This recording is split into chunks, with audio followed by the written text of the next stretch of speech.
to get to some of these smaller areas where they've closed off roads just because of the debris and the damage that's there. The people are going to be the top priority, Judd. We are expecting any minute now for emergency personnel to be here, those first responders, to give us an update on what they've learned overnight, to understand how they have organized the search, the rescue, the recovery, the cleanup. Now that the sun is starting to come up, we expect to get a lot more information.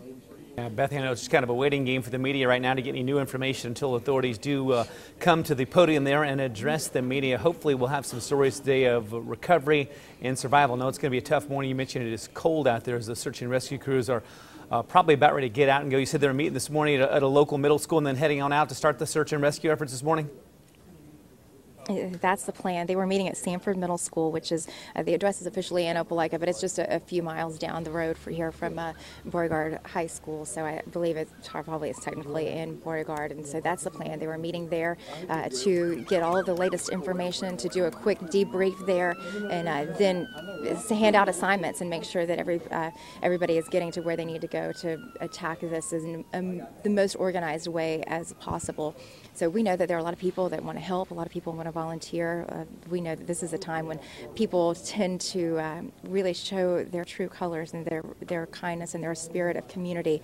And those opportunities are not here yet. Things are still a little bit too dangerous, and so they're asking people to be a little bit patient. We're going to ask that question today of what about volunteers? Where can they go? How can people help out? But until we get that information, they're asking people to stay home, understand that the missing people are going to be the top priority, and until things can be a little bit safer, they're not quite ready to deploy volunteers just yet. All right, Bethany, thank you. She is live this morning at Beauregard High School in Lee County, where we are awaiting now a news conference from authorities to get the very latest on the deadly tornadoes that hit yesterday.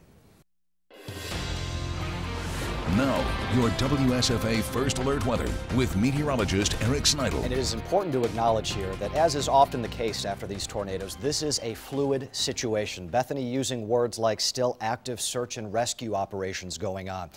This is going to be a case where as new information comes in, some of these numbers may continue to change and evolve over the course of time. Right now, we know that there are at least 23 fatalities from that Lee County tornado. That would put this as a top 10 tornado in terms of deaths in Alabama.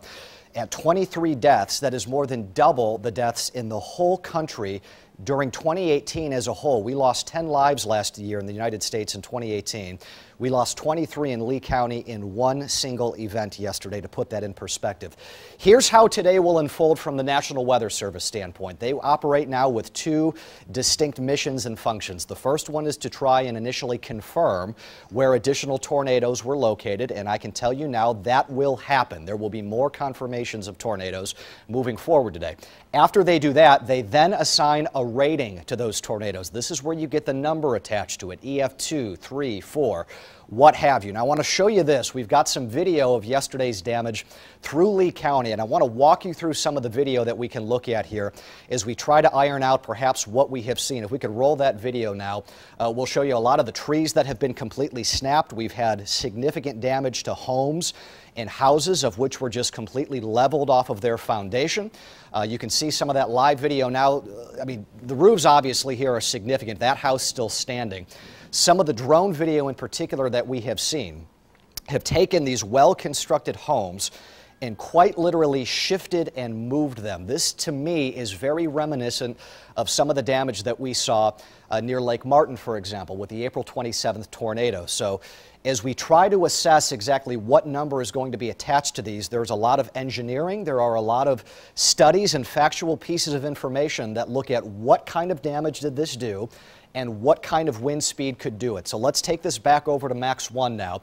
The EF Tornado Fujita scale, as we call it, we know that Lee County tornado was at least an EF3. If we could take that now, that would be wonderful. And I suspect we may be dealing with an EF4 before this is all said and done as we continue to look at drone video from all of this. Let's flip this over to box 1 now.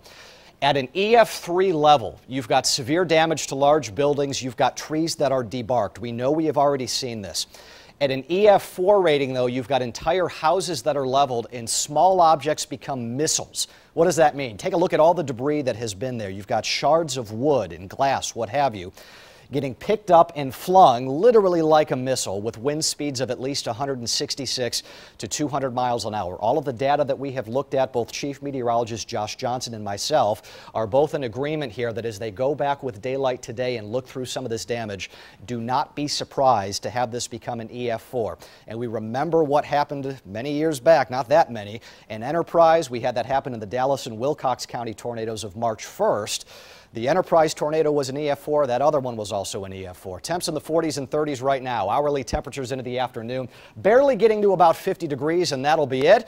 Radar is quiet, and that's the big part of the forecast today. We have no inclement weather expected. More today in Alabama after the break. All right, that will do it for us here on Today in Alabama. More local news coming up in 30 minutes. Hey, Montgomery. Need a new ride but have bad credit? Get your yes with the king of credit, American Car Center. Say yes to just $500 a day to drive it away. Yes to up to 3 years of oil changes. Yes to a limited warranty on thousands of low-mileage, late-model vehicles. Or if you qualify with $1 a day, you could drive it away at over 50 locations across the Southeast. Visit us online at AmericanCarCenter.com because the king of credit wants to approve you today. At Matheson Interiors, we do not just sell furniture, we build relationships and listen carefully so that we can exceed your interior design expectations. Our designs and furniture are for decades of enjoyment. We have a large in-stock inventory, or we can special order. When you choose the team of Matheson Interiors, you're choosing exceptional service and quality. Remember, when you buy nice, you don't buy twice. When I heard feeding tube, I thought this was it. Our family doctor told us there are cancer experts right down the road. When I came to CTCA, it was different. 2.5 hours with the team. GI cancers are very complex because you're dealing with 7 or 8 different cancers. We developed the centers, so now a patient can see all the specialists housed under one roof. CTCA changed my life, my family's life. Couldn't ask for any more. Learn more about our GI Cancer Center at cancercenter.com/Atlanta.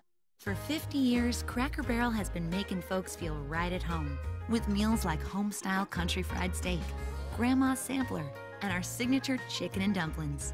So come on home to what you love. Come on home to Cracker Barrel. Sometimes the pressures of today's world can make it tough to take care